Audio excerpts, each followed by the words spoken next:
Hey, what is going on, Hustle Buddies?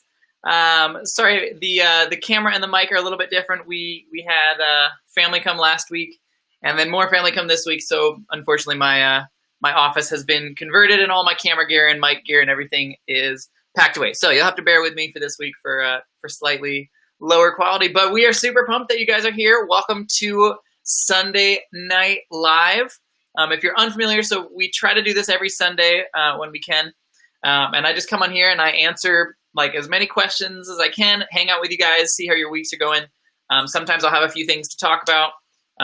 This week I won't have as much to talk about, really just one. And then we'll crank through some questions. I posted earlier in our Facebook group, and if you're not a part of that yet, definitely join that, facebook.com/group/hustlebuddies. It's an awesome community. But I posted earlier in the Facebook group for some questions, and man, you guys posted a ton of stuff. I love it. That's great. So we're gonna crank through a bunch of those. I probably won't have time for everything. I'm trying to limit tonight to about 30-40 minutes. Keep it a little bit shorter than usual. But yeah, welcome. All right. So the only big thing that I have to announce is that Q4 is like a couple days away. So it officially starts in October. So we are super, super close to Q4 actually starting. We're super pumped about that. We're excited. We're sending lots of stuff in already. Oh yeah, hey, welcome guys in chat. If you're here watching, let me know that you're watching. Let me know where you're from, all that. I love to sort of see where everyone's from. I think we had someone last time from like Denmark or somewhere cool. So Q4 is right around the corner. We do still have our Q4 class. It's going to be available for about one more month. And then we're going to take it down. I mean, if you already have it, you'll still have access. But if you haven't gotten the Q4 class yet, you've only got about another month before the information in it won't help you anymore. So if you haven't gotten that, head over to our website, hustlebuddiesofficial.com, and you can see it in the class section. It's the Mastering Q4 Profits class. All right. Welcome. Hey, from Atlanta, Oklahoma. What's up, guys? We got a lot of people over on YouTube today. That's great. I love to see it. Sitting here adding inventory while I listen. Yep, that's great. Multitasking. That's awesome. All right. So basically, I'm going to crank through a bunch of these questions over on Facebook. I only looked at a couple of them ahead of time. And the couple that I looked at were great. So I'm just going to assume that there's a lot of really good ones. I might skip a few because either we've already talked about it a lot, or maybe it might be a really long answer. So yeah, I might not have time to answer all of the questions, but just know I appreciate you guys. And if your question doesn't get answered, I'm so sorry. It's nothing against you. It's not personal. I've had a couple people message me recently like, oh, why didn't you answer my question? It's nothing personal. We just have a group of 20,000 people, and I can't personally answer every question. All right, so let's dive into this. Let me see if I can get my screen share to work. All right, that's not going to work like that.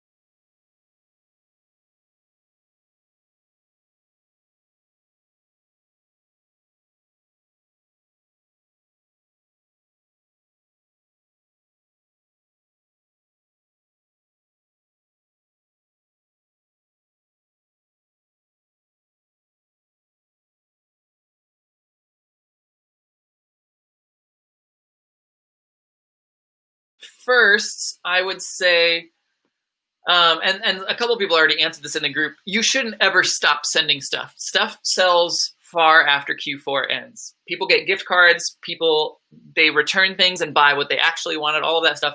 You will have fantastic sales well through January, even some into February, that are still sort of like Christmas sales because of all the gift cards and things like that that are going on. So I would never stop. Now, there are a couple like cutoff points that Amazon will say you have to get it into the warehouse by this date in order for it to be available for a customer by Christmas.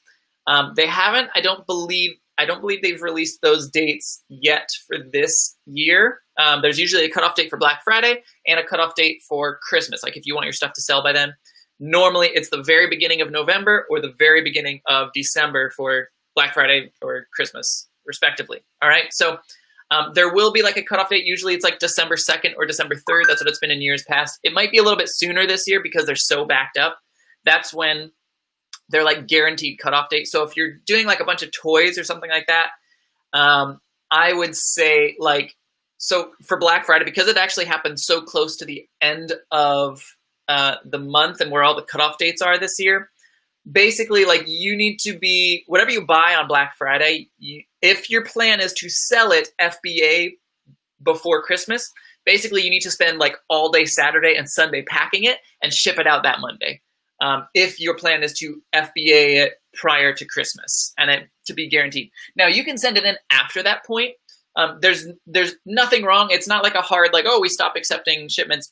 It's not like that at all. It's just that's in years past, that's when they guaranteed it. Like if it's not there by last year's December 3rd, if it's not there by December 3rd, they can't guarantee that it will be ready to ship to a customer prior to Christmas. All right. So hopefully that helps out with that. That's a great question, Carly. All right.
So Kike, is that your name?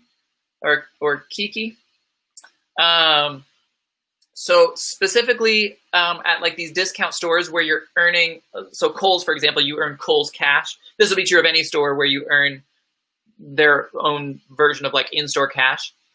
What I write in Inventory Lab for my cost of goods is exactly what the receipt says. So if let's say there's a promotion going on and you earn $10 of Kohl's cash for every 50 that you spend, and you spend $50, your receipt is going to say you spent $50. You bought 5 items, $10 each. They're all $50. So my cost of goods in Inventory Lab is going to say $10, $10, $10, $10, $10 for all 5 of those items. And then when I spend the Kohl's cash in Inventory Lab, if I buy one $10 item with that Kohl's cash, my cost of goods within Inventory Lab is going to say $0. So that's what I do for accounting. I find that to be significantly easier and the better way of recording those things. Now, in my head, I'm doing the mental math differently. Like when I'm buying something and I know that I'm getting $10 back for every 50 that I spend, in my head, I'm sort of like accounting for that on the front end. I'm like, oh, okay, so I'm getting this like 20% off or 20% less. But the official accounting and the official cost of goods, it's whatever the receipt says. That's the easiest, most efficient way to do that. All right, great question.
No, as my mic, does that not work at all? Oh my gosh.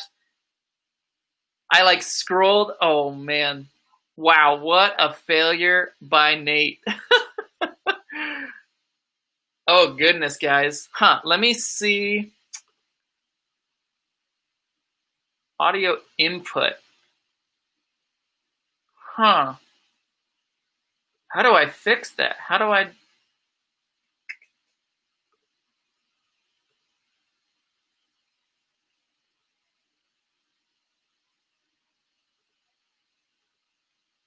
Huh. Can you guys, if I do this, can you guys hear me? Holy moly, I'm so sorry, guys. I tried to scroll down, and I didn't see anybody who said they lost audio, so I just kept going. Thanks, Cody. Cody just sent me a text. Can you guys hear me now? If I'm sharing it, if I shared this screen like that, can you guys still hear it when you're just looking at this screen?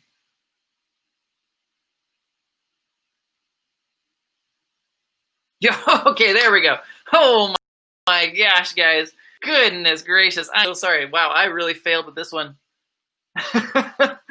All right. Let's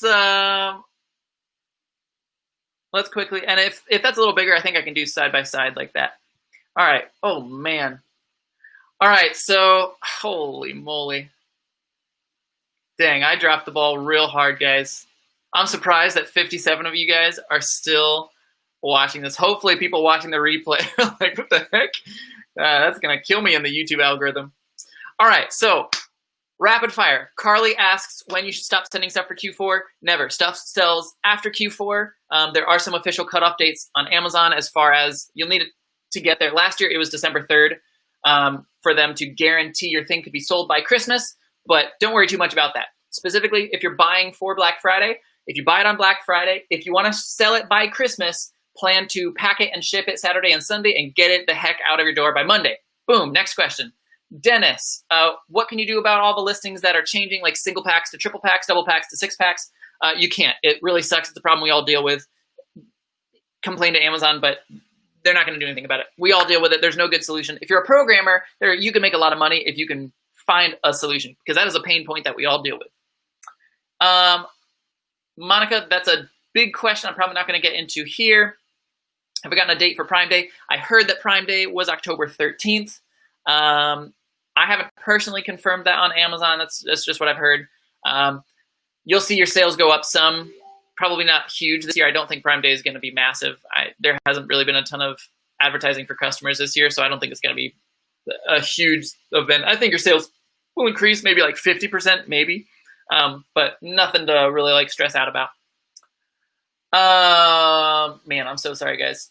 All right, so expiration dates in boxes is what this person was asking. Amazon asks for only one expiration date per ASIN per box. That is absolutely correct. That is the official answer. Unofficially, I don't think very many people even know that rule, and fewer still abide by that rule. So you do have the correct official answer, and I'll leave it at that. Starting out with used books, some of them are profitable, some of them might be like $1 or $2. I would say send them off. $1 or $2 is great, but double check your fees, because a lot of people have the wrong fees listed, and they're looking at FBM instead of FBA, and then you would not be $1 or $2 profitable. You'd be like -$5. All right. Ryan talks about the race to the bottom, selling bras. If I notice prices tanking, do I avoid those products, or do I expect the price to bounce back? A little bit of both. I usually don't avoid things except for like Target or Walmart clearance toys, where I see like 100 people jumping on the listing because it's clearance countrywide. I'll avoid that kind of a thing, but other stuff, I'll go ahead. BuyBot Pro, I have used it. It's the same as everything else. There's nothing special or unique about it. There's a million tools that do this. I personally use Rev ROI. It does the same thing. I find Rev ROI to be a little bit better, but it's kind of personal preference. Not a big deal.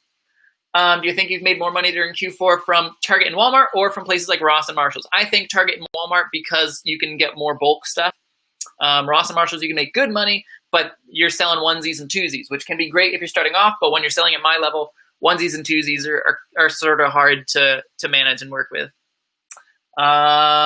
Jessica, if you don't see an expiration date on a grocery item, how do you deal with it? It has to have an expiration date. There are no grocery items. It's an FDA rule. It has to have an expiration date. If a store is selling something without an expiration date, they're either like doing it illegally, or it's some like hometown, homegrown something, and they don't know that they're breaking FDA rules, but it has to have an expiration date if it goes into your body. So yeah, so keep looking, or don't sell that because you're going to be breaking like FDA rules. Let's see, this person was talking about bubble wrap, if they should bubble wrap something. When in doubt, it's never the wrong choice. It's sometimes the correct choice and never the wrong choice. So you might as well bubble wrap it. And then as far as where you put the label, you bubble wrap the item, you put the bubble wrap inside your poly bag, and then you put your label on the outside of the poly bag. That is the answer. Tatiana, you should check that on Amazon. Amazon will answer that real quickly about FBA fees increasing for Q4. They'll break all that down for you if you do a search for that. Do I think Amazon is too saturated? No, if I did, I wouldn't have created a group of 20,000 people that we help for free all the time. I think there's plenty of room to grow on Amazon. The customer base has increased just so far. Like in 2020, it's grown by 20%. And I think it'll go even more during Q4, so I'm not too stressed about that. Let's see. I got to skip some of these. Sorry, guys. If you branch out into other platforms, can Inventory Lab track it? No, they cannot, unfortunately.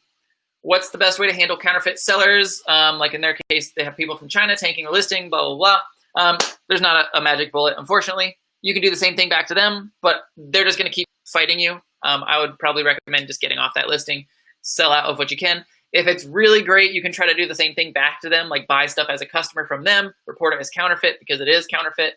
But it's really hard to deal with. And that's unfortunately what a lot of people over there are taught to do because they can just create more accounts. And Amazon really doesn't do a great job of dealing with that.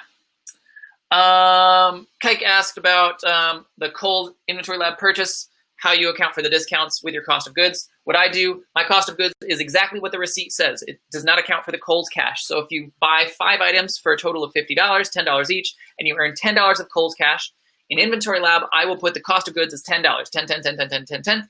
And then on the second purchase, when I spend the Kohl's cash, let's say I buy 1 item for $10 and I use my $10 of Kohl's cash, I will put $0 as my cost of goods. But in my head, I'm doing it the other way. So in my head, when I'm buying it, I think, oh, this doesn't cost $10. This actually costs me like $8 because it's 20% less. That's 10 back for every 50 that you spend. So in my head, I'm doing it one way, but the official cost of goods, it's always what the receipt says. That's the easiest. It's what the IRS prefers from what we understand. It's the most accurate, most efficient all around. Some people were asking if they can ask a question. It's better to just ask your question instead of asking if you can ask a question. That is what I recommend there. Let's see. Is there a problem selling K-cups? No. If you're ungated in them, go for it. If you're not ungated with them, then you can't sell. Let's see. Are cookies meltable? Just plug it into Amazon has this ASIN checker here. Steve posted it. So all these questions, by the way, are over in our Facebook group. But you can plug in any ASIN into this Amazon page, and it'll tell you if it's meltable or not. Steve asks if burner cards are good for OA. I would say they're only good if you have already burnt a bridge. I would never recommend doing it preemptively. I think that's kind of a waste. But if an account gets burned, like let's say they ban your Kohl's account or something like that, that's when you could get one of these burner accounts, and that could come in handy. We have so many different cards, so many different credit cards that because we do the credit card hacking game over here where we just earn points for hitting minimum spends, which is a great way to get free money.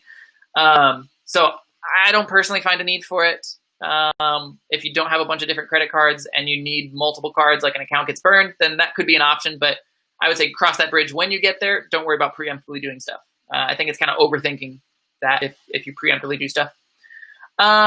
Do brand enforcement companies like Voyeurs know who I am because of Hustle Buddies? I don't think so. I don't think they pay any attention. I don't think they're good at their jobs. I don't think they have any idea who I am. Yeah, we've got a whole stack over here of Voyeurs stuff. Hopefully there's a class action lawsuit one of these days and we'll jump in. Beauty products, I don't see an expiration date. They just see the 12 months after opening thing. I would really double check to make sure there's no codes anywhere. Sometimes there's other types of codes. Like Julian codes, things like that, and you'll have to look that up on the manufacturer website. It might not look like an expiration date. It would be like a different format, like H12 something, whatever. And that is an expiration date, but it's called a Julian code. And different companies use different codes. That's just one example. So really double check, make sure. It's pretty rare that there's no expiration date at all anywhere. Yeah. Matthew needs some tax loopholes. Tax loopholes would be turn yourself into an S corp, and then you get all the tax loopholes. So, like in the news recently, for example, this is not at all political. This is what I know as a business owner, and we we have a lot of opinions about politics.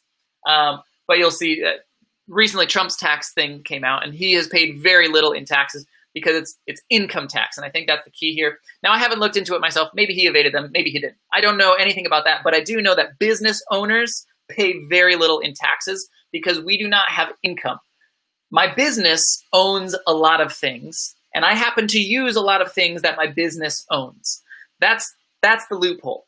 If my business doesn't pay me a W-2, or if I pay myself a small amount, then my income tax, which is only based on what my W-2 income is very small.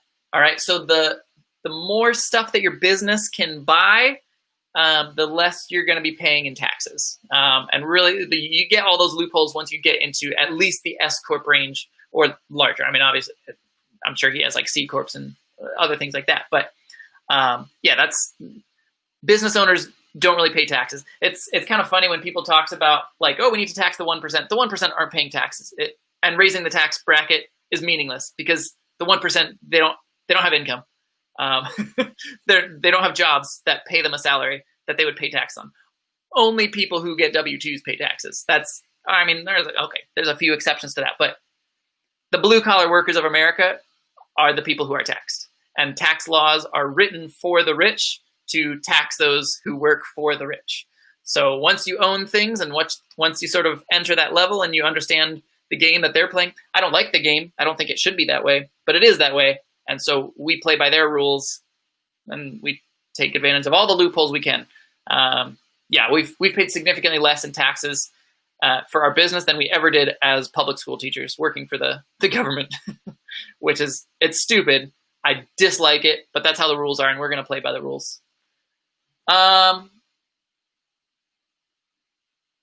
If you purchase an item online, do you ask for tax exempt when picking up? It's already paid for. If it's already paid for, then that's going to be a pain in the butt. I wouldn't do that.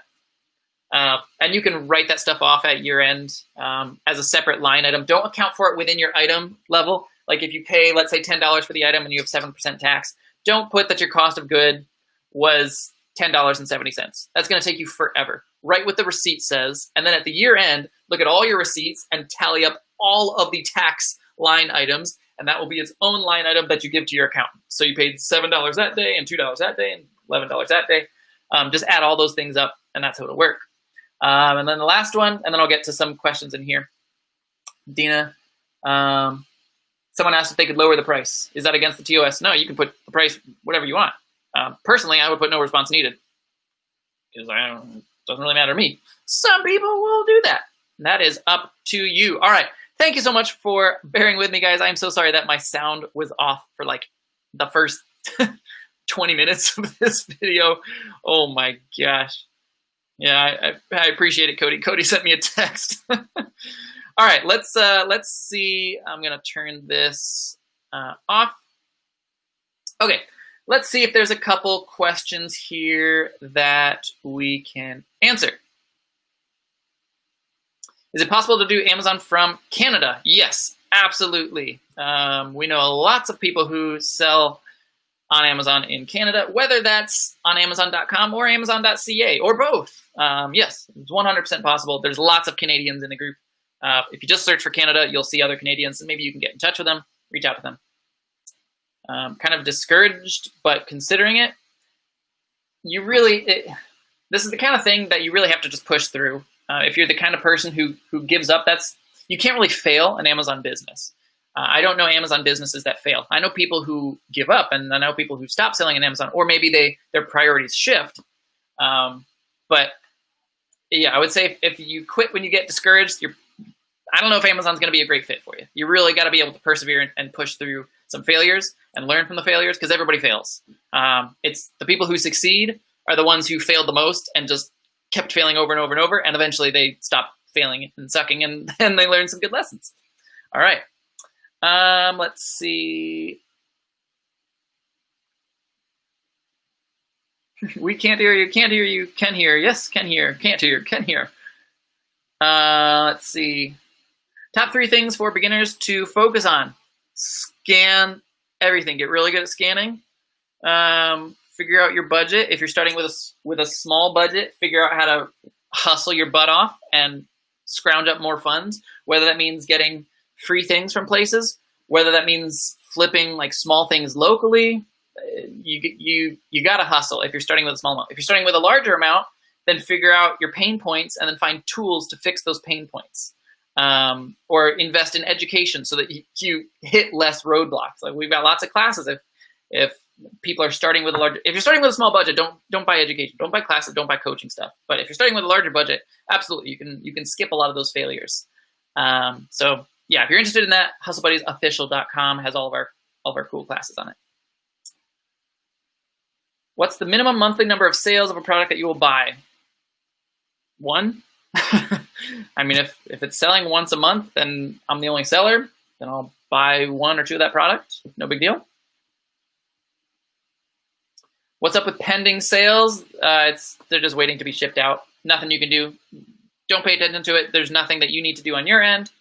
Nothing you need to do on your end. Just keep feeding the beast.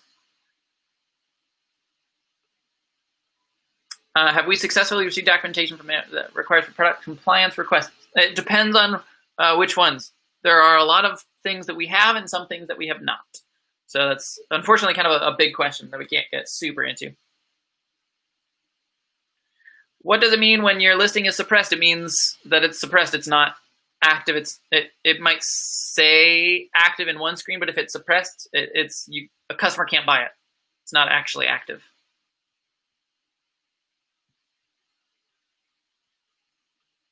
What type of growth do I see in the 5-year future? Monstrous growth. Just this year because of COVID. I mean, second quarter, I said this before, it grew by 40% in the second quarter. I would not be at all surprised if that doubled during this Q4. So that's like an 80%, maybe even 100% increase over last year. Like twice as many people bought. And I think now that people are buying more things online, people that never bought things online before are realizing how easy it is and how convenient it is to just get stuff shipped to your door instead of going to the store. So I think it's just going to continue to explode. Yeah.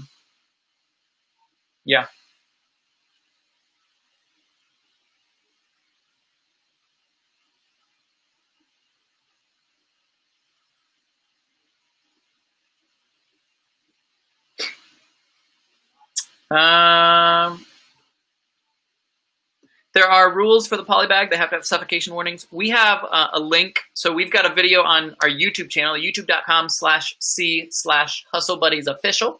We have a link on our YouTube channel that is all of the tools that we use, including the polybags that we use. So check that out. And we've got a link to the polybags that we use, but clear polybag with a suffocation warning. That's the rules that you'll need there.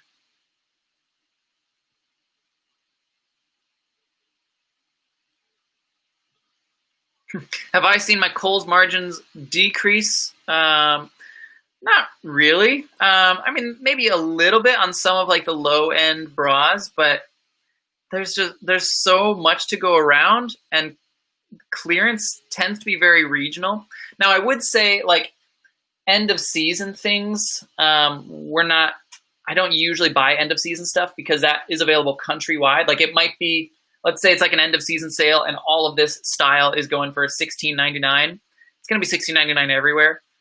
So the only time that I would buy that is if I get like a 40% coupon and there's Kohl's Cash and there's like an intimate sale or something like that. So for that specific type of thing, it would have to be really freaking cheap for me to buy. But people sell out. People go out of stock. Bras sell year round.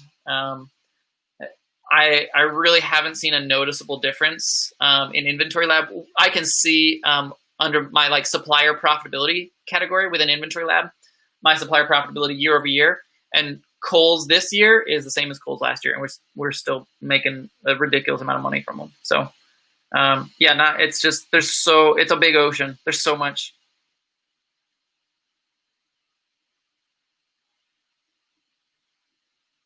What's going on with all the pricing alerts? It's Amazon being Amazon. Yeah, the more time goes on, the dumber they get with this. It's a pain point that we all have. Lower your price by a penny, open support tickets, set your min and max. Do those 3 things. There's no magic bullet that fixes everything perfectly, but those 3 things will usually take care of most of them. Keep lowering by a penny, open support tickets, and make sure your min max within Amazon is set so that your price is within that range.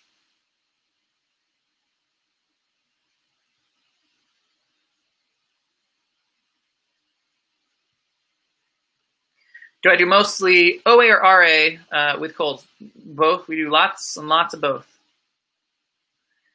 Any suggestions on finding an accountant? That's a great question. I think any accountant who's familiar with inventory-based businesses, they don't need to be familiar with e-commerce or Amazon or anything like that, because what we do, it's fairly rare. I know there's a lot of people in Hustle Buddies, but in the grand scheme of things, this is not a common job to have, especially when you're doing it like full-time, you're doing it at scale.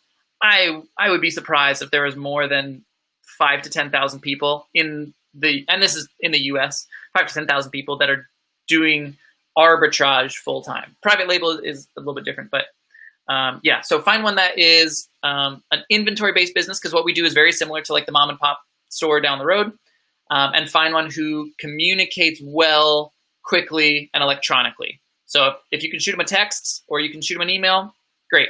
If they're only like face-to-face or only will call you, I'd probably avoid that. But that for us was the big criteria. Or you can find one online. There's like Not Your Dad's CPA. I know some people have used him. If you don't care about being in person or having someone in your state, you can look online.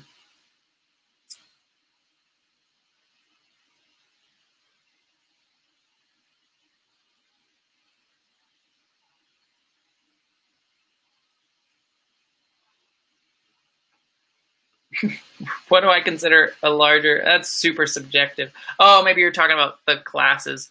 I would say if you're starting this with over like $500 to $1,000, I mean, that's not like large, but if you compare that to starting with 100, it's very radically different starting this business with $100 than if you're starting with like 500 to 1,000. And we have videos on YouTube for how to start this with 100 and how to start this with 500. Maybe I'll do one for 1,000 too. But yeah, it's radically different what you should spend your money on with those two entry points. Ooh, what classes will we be coming out with? So I've got a whiteboard. You guys can't see it over here. I've got 8 different like class ideas that we'll be rolling out. I don't like to roll them out too quickly one after another, because I don't want you guys to think I'm just trying to like sell you more and more and more stuff. Couple of them, so we've got like ungating, like an ungating class, like how to get ungated in Starbucks or Nike or things like that. I'm thinking about putting something together for that. Probably going to put something together for creating bundles. Probably going to do like an online arbitrage and OA specific masterclass. Co-packing, we'll talk. That's a deep thing. Do some sort of challenge. Maybe do some like mentorship cohorts. I've got a whole list of ideas that we'll be working towards. Probably we've sort of taken a step back because we have to focus on our own business here in Q4. But maybe towards the end of Q4, there might be something coming out. My guess would be ungating. That'll be the easiest one for me to do next. It'll be fairly simple. Oh,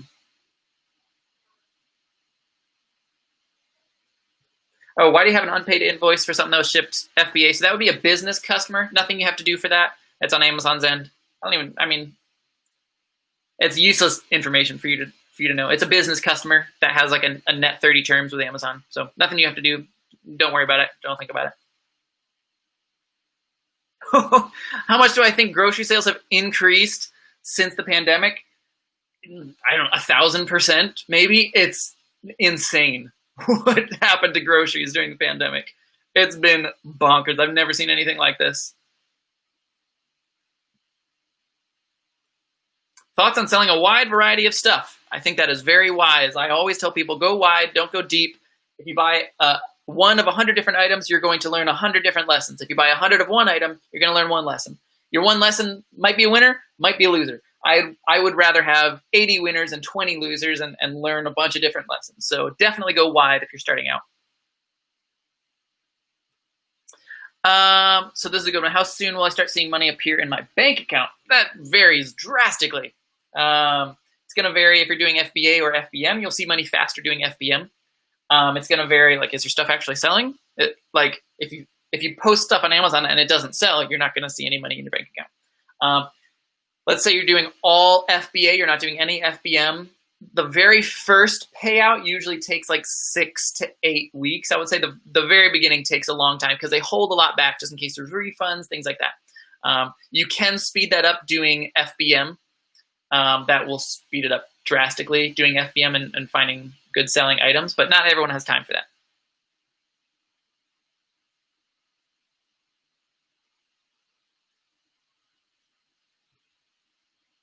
Have you ever had the fear of having your Amazon account permanently shut down? Everybody has that fear. If we ever got into serious trouble, though, we're like, since this is our livelihood. Like, I know we make content, but Amazon is our business. Any content income is just going to like buying a cool house for our kids or something like that.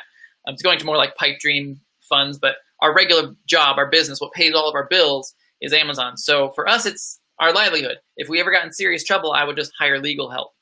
And there's a solution to every problem. So am I afraid that I would never be allowed to sell on Amazon again? No, there's not a single situation where that could possibly ever happen with what I know. It's just maybe like my account might get shut down, but that doesn't mean I can't be a part of selling on Amazon anymore. There's always a solution. And usually you can just hire that out, like hire a lawyer and come back on Amazon. I've known there's very few full-time sellers that I know that have never been suspended at some point or another. It's usually not an if, it's a when. And then when it happens, then you hire help and you get reinstated.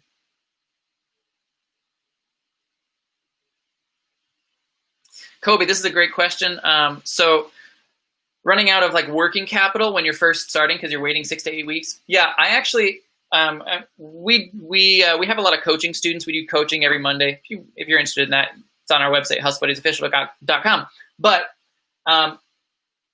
with them, we've talked to a lot of them about not spending their whole budget. Like, let's say you have $1,000 to spend.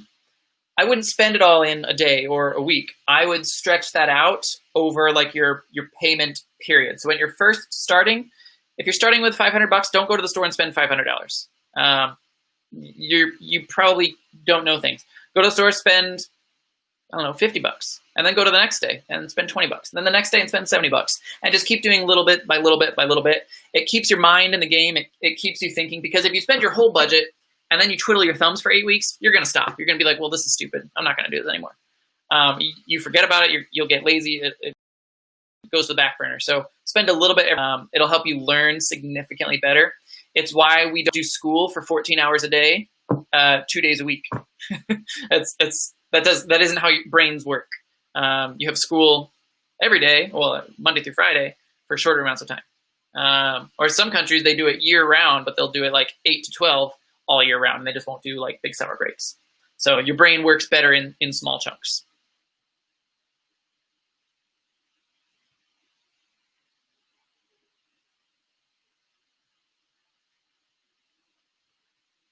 Oh, do you want for starting with 5K? Yeah, it's on our list. We've got a whole list of videos to do. I'm really backed up. We've had a lot of family visit us recently. So in about a week, I'm going to be diving into YouTube really heavy, and I might start trying to pump like a video out per day or every other day. We're going to really crank up our video production here in a second. I'm trying to get a video editor to help me out.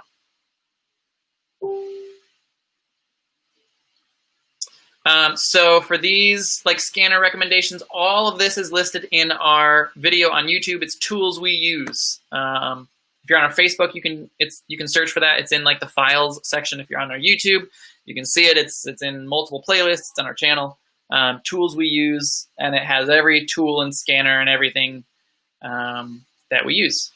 There's also like the one for specifically programs that we use. So like we're using Keepa and Inventory Lab and all these programs, but physical tools and programs are two different topics.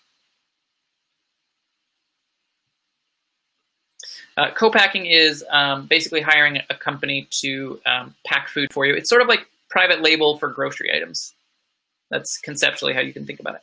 That's going to be a long ways off. That'll be sometime next year that we'll do a co-packing class.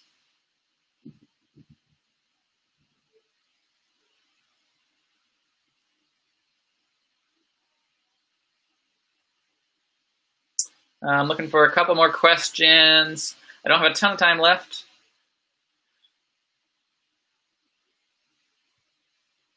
This person is asking if the email, if they're setting up a business account, can it be the same as your seller account? I wouldn't say that it can't be. I would just say there's no reason for it to be. I would keep those separate. It keeps things cleaner. I would recommend separating that. Yeah, I don't think that it can't be, as far as I'm aware. It just doesn't make sense for it to be. It's too simple to just make another email account. So, what are the best options for boxes for FBA? There is one place. This is a secret place. We haven't talked about this before. It's called the dumpster. That's the best place for boxes for FBA. It doesn't matter where your boxes come from. If you're doing this at scale, it helps to have uniform boxes. So like we get all of our boxes either from Lowe's or Home Depot. Some people like U-Haul. Those are the three places that basically everyone gets their FBA boxes from, is Lowe's, Home Depot, and U-Haul for FBA, because your box doesn't matter. It just gets thrown away. And when you're small, just get them from the dumpster because it doesn't matter. And they're free.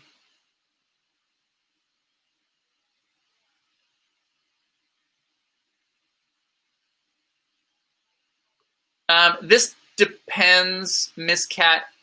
Should she take photos of arbitrage products with their receipt? It depends on what store. It depends on if your receipt is itemized. If your receipt is itemized, like you're getting it from Walmart or something, and it has like the UPC and the name of it on the receipt, great, you're awesome. If you're buying, let's say, Nike shoes from Marshall's, your receipt is going to say men's athletic shoe, and then the numbers are going to not correspond to the item. It corresponds to like the Marshall's store tag. So in those situations, yes, take pictures with the receipt. There's a guy in the group, his name's Walter, who's shown some examples of what he does, because he does a lot of that at scale. So you can look up his name, Walter, not Walter Blake. I forget your last name. Sorry, Walter, if you're watching this. I can't think of your last name. Do you do any wholesale? Yep. We do arbitrage. We do wholesale. We're getting a little bit into private label. My expertise are much more so in arbitrage and some into wholesale. It works for us. It's what I know. It's simple for me. So. Let me see. How do you get the Kohl's class? It's on our website, hustlebuddiesofficial.com. There's a little link at the top for like all classes. You can go there, or maybe someone can link this to you if they're looking at the comments. I can't see in my system. I can't see this comment on Facebook, so I can't send you the link. But Hustle Buddies. I wonder if I can do if this will go to all platforms. HustleBuddiesOfficial.com. And then at the very top, it says like all classes or all webinars or something like that. You just click on that button. Let's see. We're getting towards the end. Battling with a seller who definitely has a repricer. How many SKUs should I get? Aura. I can literally chase them down 20 and then back up to normal. It's a personal preference. It sounded like you were brand new, Kobe. I saw something else that said like you were pretty new, starting. You bought like 4,000 of stuff, and that was like your first big thing. I wouldn't do it if you're brand new. This is like you've been doing it a couple months, and then you get it. Using a repricer in general will definitely skyrocket your sales. What I would do personally, if I were you, if I just like started, let's say a month ago. I don't know exactly when you started, but I'm going to take an educated guess that it was about a month ago. If I just started a month ago, personally, what I would do, reprice manually, like 2 or 3 times a day, all the way until a week before Black Friday. A week before Black Friday, sign up for a free trial of Aura. You get a 2-week free trial with Aura if you use our link. I need to find that. But so use our link. You'll get a free 2-week trial with Aura, and then you can get it's like a 10% discount after that, which is amazing. But get the 2-week free trial, get it a week before Black Friday so that you have a week to sort of iron out all the kinks, and then it's working on full blast during Black Friday. If it makes you lots of money, awesome. Keep it, pay for it. It should pay for itself for the next 12 months if it did what it was supposed to do. If it doesn't, no worries. Turn it off. No risk free trial for that.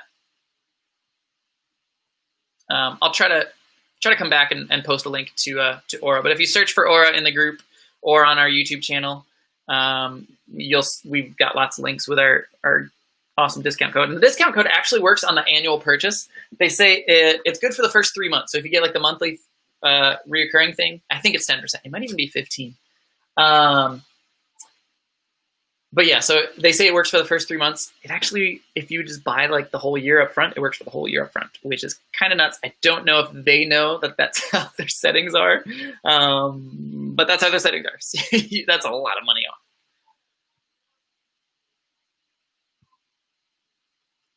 UPS, so they're asking about UPS pickups for free.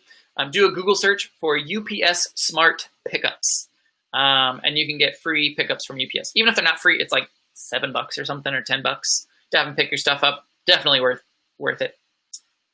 Let's see. Get all the boxes from the neighborhoods with new builds. Yep, lots of people moving in, garbage day. Yep, get them from the dumpster. That's the best place.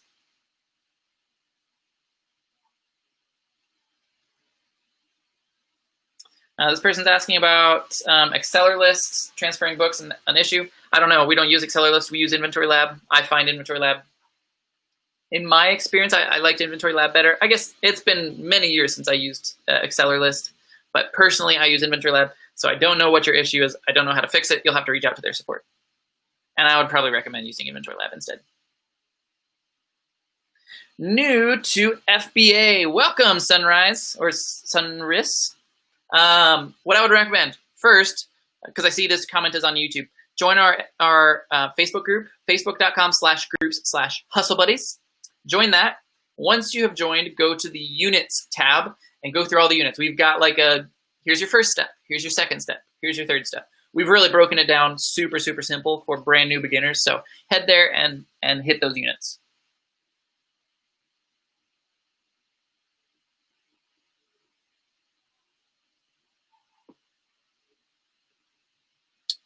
I'm waiting to get Inventory Lab around the same time I get Aura.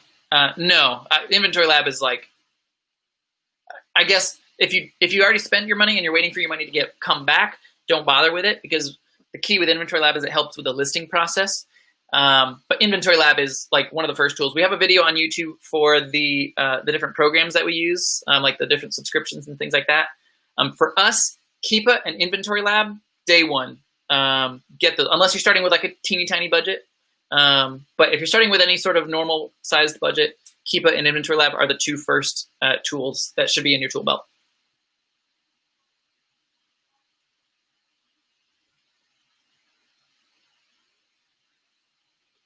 This person is asking that their profit margin is about 8%. Do I have tips on improving your margin? The tip would be to sell better products. That's not really a question that I can answer. If you're selling stuff that has, say, like 15% ROI when you're buying it, then you're making some profit, but you're not making a ton of profit. And also when you're just starting, know that your margin, you're about 8 weeks in, your margin is going to be tiny because you're paying for Inventory Lab, you're paying for Keepa, you're paying for all of these tools. You might have bought a printer, you might have bought polybags. A lot of those things are one-time purchases. So those initial startup costs, think of it like you're paying for Amazon College. And when you go to Amazon College, it costs a little bit of money. If you get a scholarship, you might be able to make some money back.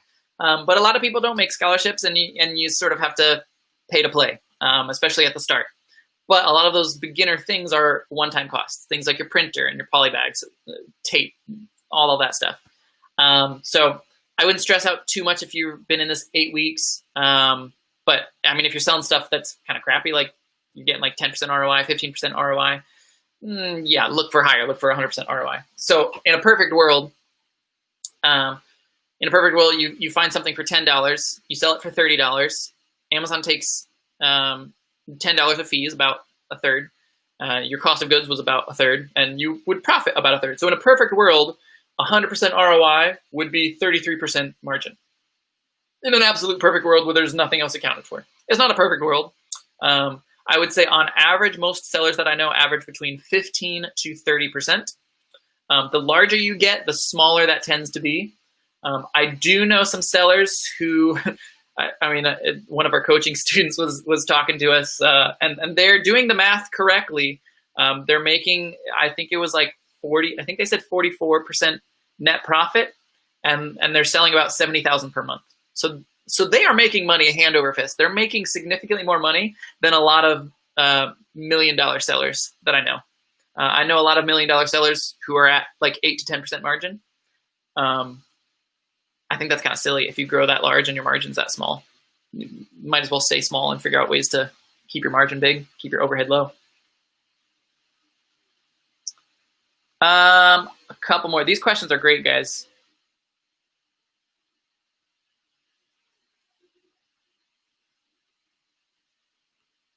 Okay, let me see if I can figure this out. Because I've seen, you've asked this like 3 times now. Let me see if I can answer this.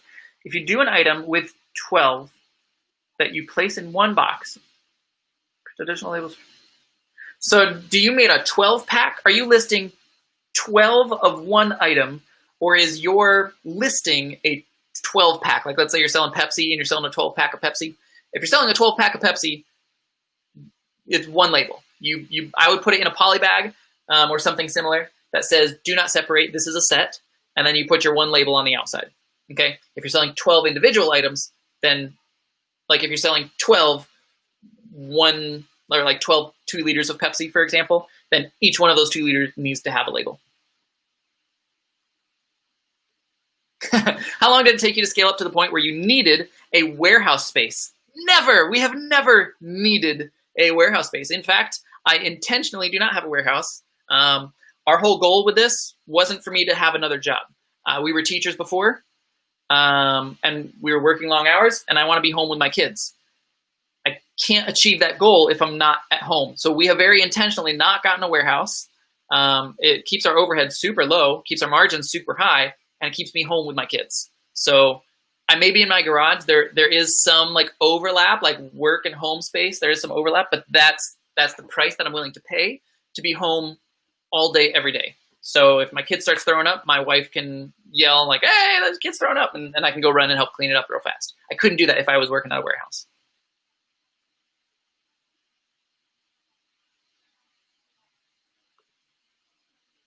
How do you estimate shipping charges and you're a basic Amazon seller? Amazon will give you a flat, I think it's $4.99 or maybe $5.99. They will give that to you for shipping, regardless of what it costs you to ship. They call it shipping credit.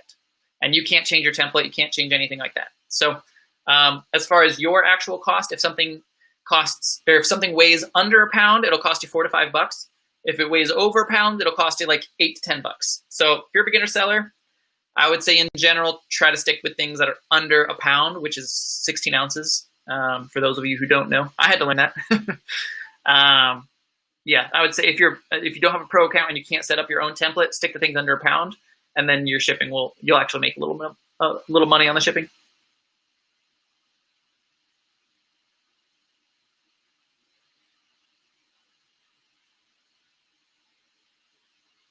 Let's see.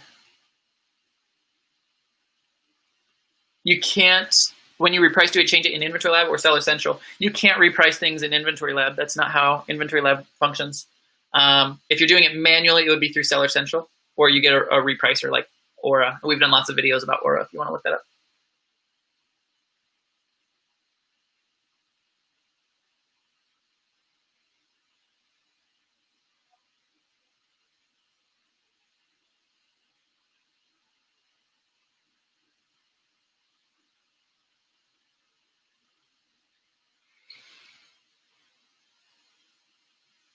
Let's see, reaching the end. Some of these I'm going to have to skip. Nothing personal, guys. They're just bigger questions.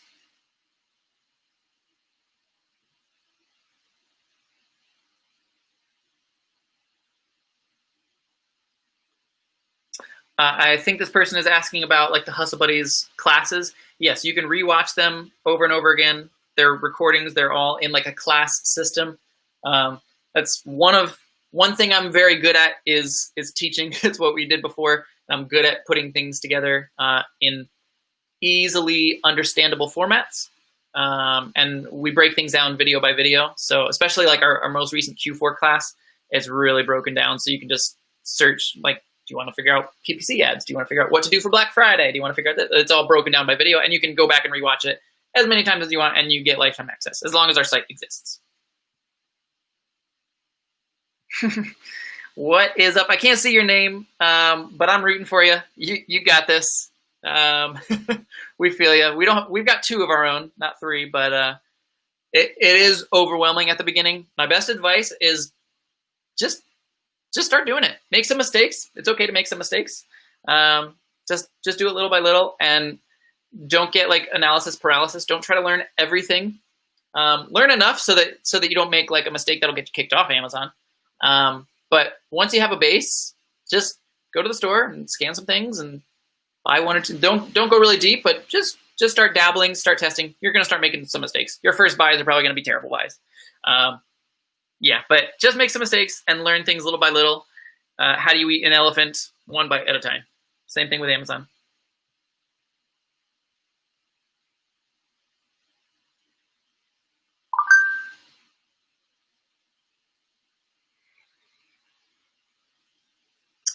Yes. So if you purchase Inventory Lab, it comes with Scoutify. It's the same company, so you get Scoutify when you get Inventory Lab. I would never recommend, because I think they charge like $10 or $20 or something for Scoutify. I'd never tell anyone to buy that separately.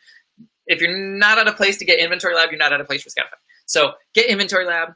And we've got links to all of that, guys. And that's an easy way. Like if you want to help support our free content, because I don't make money from this, but if you want to help support free content, use our links for things, because it doesn't cost you any extra money, and it gives us like $5 if you sign up. So let's see.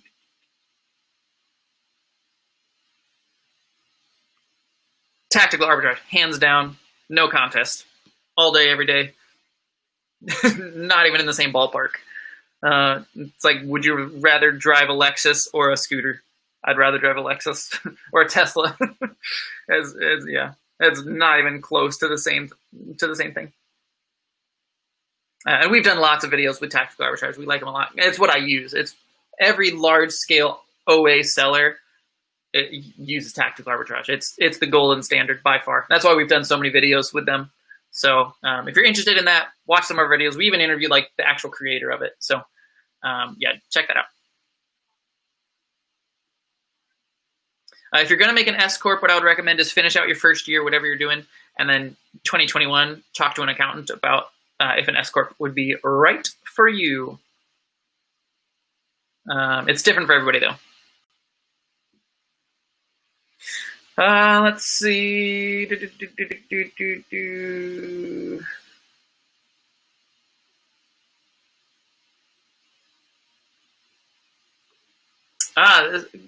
Okay, good question. It's a little bit deeper. They sent in 2 child listings of a parent listing. So the parent listing is like Nike shoe style 1, 2, 3 ABC. The child listing would be black size 8 and black size 10. Those would be 2 child listings of the parent listing. So they sent in 2 of these listings that were all together. It had a great rank. And then one of them was orphaned. That means it was split apart from the group. That'll happen when a seller who originally created it closed and deleted their listing. I don't like ever deleting a listing because of that. You can contact seller support. There's actually a tool within Amazon where you put in the parent ASIN and the child ASIN that should be remerged with it, and they will remerge it for you. So seller support will help you with that one, Snazzy. Oh, do you outsource any of our Amazon business? We outsource a ton of our Amazon business. Yeah, I love outsourcing. We're actually in some groups. I might thinking about trying to pull some like business coaches in about outsourcing. So people that have nothing to do with Amazon, but have everything to do with like time management and outsourcing. I'm thinking about bringing some people in, maybe like paying for consulting that they could give to the group then for free. Yeah, so we've outsourced a lot of things. The first thing that I would outsource, packing and prepping. You can almost train a monkey to take clearance stickers. You probably could train a monkey to take Walmart clearance stickers off of stuff. So if you're still doing that yourself, if you have kids or if you have friends that have kids, you can train kids to do this. Or just maybe there's a stay-at-home mom or something like that who needs a little extra side income or something. It's a very simple job. Anyone can do it. So yeah, that should be the first thing that you outsource.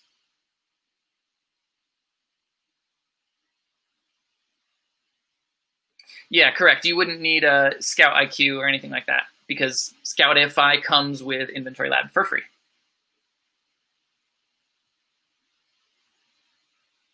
What types of things do I go over in coaching?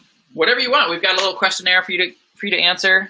We do coaching calls every Monday. You can find it again. It's also on our website, hustlebuddiesofficial.com. But whatever you need, whatever you're stuck on, if you're new, we'll go over how to start. If you're doing $70,000 a month, we'll go over how to scale. So whatever it is you need, I've got a list of things. Like if people run out of questions, but usually people have like a whole list of issues and questions and things they want to pick my brain about. So usually we spend most of the time going through those questions.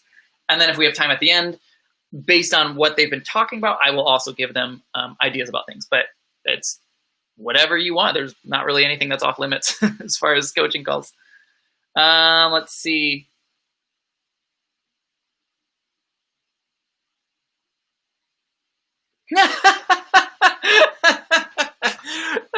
As a child of an FBA parent, I can confirm outsourcing stuff is easy. I happen to know who this strapping young person is, and we actually outsourced some stuff to them for a while. What's up, man?